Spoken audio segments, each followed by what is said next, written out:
No director wanted to make it. 5 rock stars refused its most famous song. A real pilot died making it. And the most repeated fact about this movie? Completely made up. Top Gun, 1986, stay until the end, because the story that closes this one is the most human thing in the whole franchise.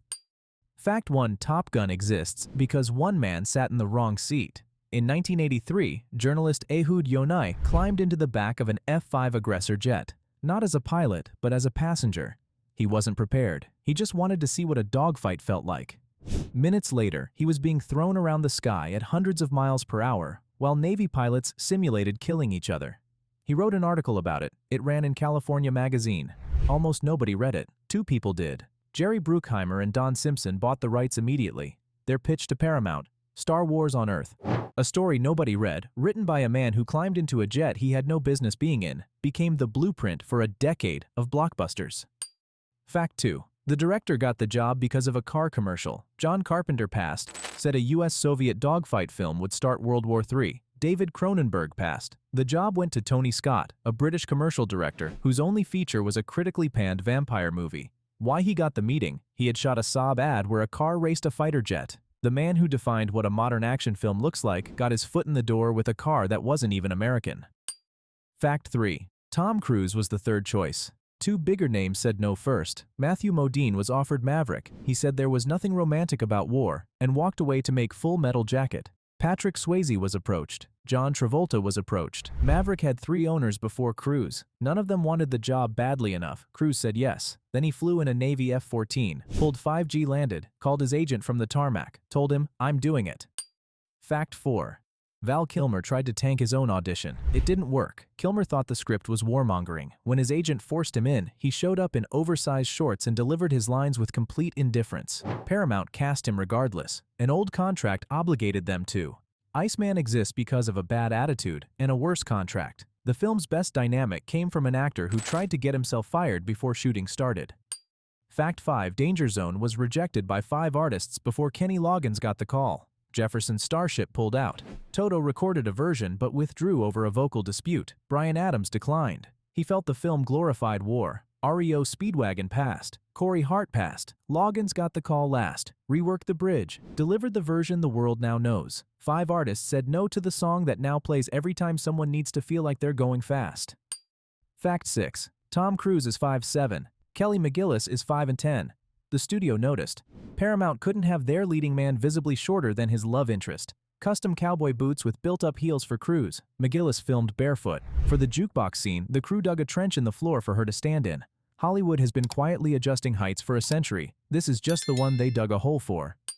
Fact 7: the Navy co-produced the film and rewrote the script. Paramount paid $1.8 million for access to NAS Miramar, 4 aircraft carriers, and roughly 24 jets.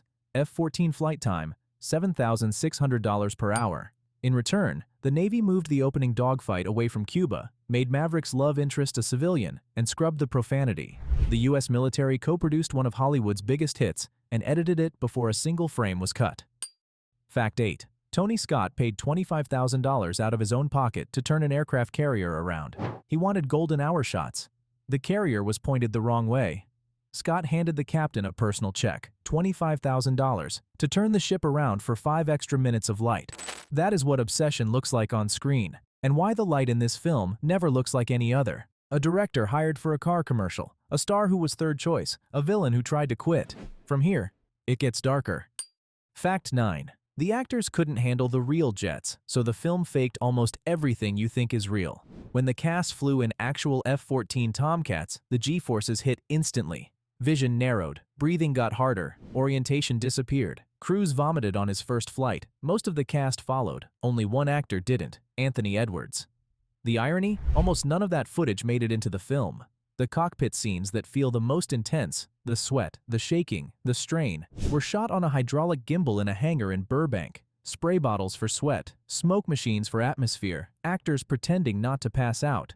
The most convincing aerial combat ever put on screen was built on the ground because the real thing was too much for the cameras to catch.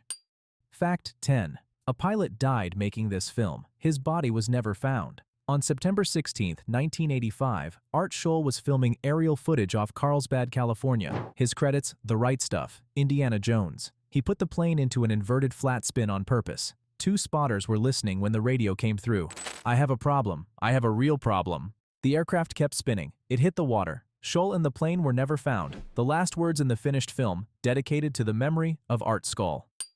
Fact 11. The most famous statistic about Top Gun is a lie. You've heard it. Top Gun caused a 500% increase in Navy recruitment. Not true. The claim traces back to a 2004 book with no citation. Actual data shows recruitment rose about 8% that year, then declined the next. What is verified? The Navy set up booths outside cinemas. Recruiters received twice the usual calls. A 1993 survey found 24% of recruits cited Top Gun as a strong influence. The lie spread because the truth wasn't cinematic enough. The film was that powerful. People invented a better version of what it did. Fact 12. The tailhook scandal killed the sequel before it started. In 1991, Navy and Marine officers assaulted 83 women and 7 men at the Tailhook Association convention. The Department of Defense investigation cited Top Gun directly, coining the phrase Top Gun mentality. When Paramount approached the Navy about a sequel, the response was, "Get the hell out of here." A film built on military heroism had become the shorthand for military toxicity. The Navy that made the film possible helped end its sequel. Fact 13. Then, Tony Scott died. 2 days after scouting locations with crews for the sequel, the project was revived in 2010. Scott was back. 2 years in, on August 19, 2012, he died by suicide at age 68. Paramount canceled. Crews rejected every streaming offer during the pandemic, theatrical only or not at all. The sequel that took 36 years was finished without the man who started it. Nobody replaced him, they just kept going. Fact 14. The sequel made 4 times as much as the original, and it was better. Top Gun: Maverick opened May 27, 2022. $1.496 billion worldwide. Best Picture among its 6 Oscar nominations. 96% on Rotten Tomatoes. The original sits at 58%. A sequel made without its director, starring an actor who'd lost his voice, outperformed the original by $1 billion. That shouldn't happen. It did. Fact 15. Quentin Tarantino gave a party monologue about Top Gun in 1994 and changed how the world sees the film. In the indie comedy Sleep With Me, Tarantino argued Top Gun is secretly about a man struggling with his sexuality, a theory developed with Roger Avery at a video rental store. Bruckheimer's response when asked, "Coming from Quentin, it's always a compliment." One monologue in a small film shifted the cultural conversation around one of the biggest blockbusters ever made. Nobody asked Bruckheimer's permission. Nobody needed to. Fact 16. Val Kilmer had throat cancer. His voice was almost gone. They gave it back to him for one last scene. By the time Maverick was filming, Kilmer could barely speak. The production used AI to reconstruct his voice from old recordings so Iceman could deliver his lines one final time. The scene took very few takes. The director called it one of the most emotional days on set he had ever witnessed. 2 men who had spent 36 years as rivals on screen, sitting across from each other for what everyone in the room knew might be the last time. Kilmer died in April 2025. The film was already dedicated to Tony Scott. Iceman's final scene was dedicated to nothing. It didn't need to be. No director wanted it. Third choice star. Song rejected 5 times. A pilot died making it. A scandal killed the sequel. The director who revived it died 2 days in. Every person who made this film gave more than the job required. 40 years later, the seats are still full. Cut to black.